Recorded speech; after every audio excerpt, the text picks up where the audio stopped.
اپنی میراث میں نہ کوئی دولت چھوڑی، نہ کوئی جائیداد چھوڑی، نہ کوئی گھر چھوڑا، کوئی چیز ایسی نہیں چھوڑی جس کو تقسیم کرنے کی نوبت آئے۔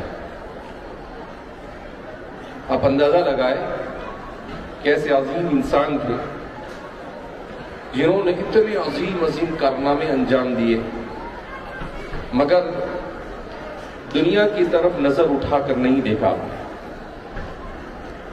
ایک مرتبہ میں سفر میں تھا،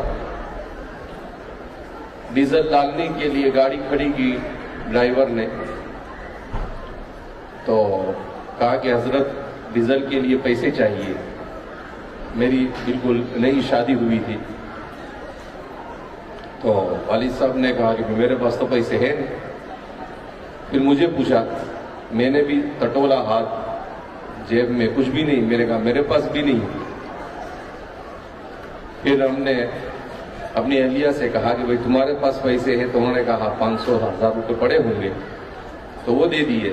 تھوڑی دیر آگے چل کر رو کر مجھے کہنے لگے مجھے بڑی خوشی ہوئی۔ میں نے کہا کس پر؟ کہا کہ میری اولاد کو بھی دنیا کی محبت نہیں ہے۔ ڈانٹا نہیں انہوں نے کہ سفر میں ہو پیسے لے کر نہیں نکلتے ہو، نہیں، کہا تمہارے جیب میں بھی پیسے نہیں تھے۔ یہ سن کر مجھے بڑی خوشی ہوئی کہ مجھے اولاد کو بھی اللہ نے دنیا کی محبت سے دور رکھا ہے۔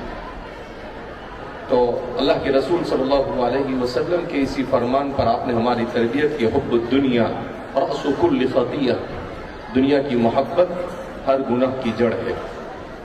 آج پوری انسانیت یہ دوڑ رہی ہے دنیا کے پیچھے، اور اللہ کے رسول صلی اللہ علیہ وسلم فرماتے حب الدنیا رأس کل خطیہ، دنیا کی محبت ہر گناہ کی جڑ ہے۔ جب ابھی میں بولنے لگا تھا تو والد صاحب نے اسی وقت مجھے یہ حدیث یاد کرائی۔ بہرحال وقت کافی ہو چکا ہے، اور انشاءاللہ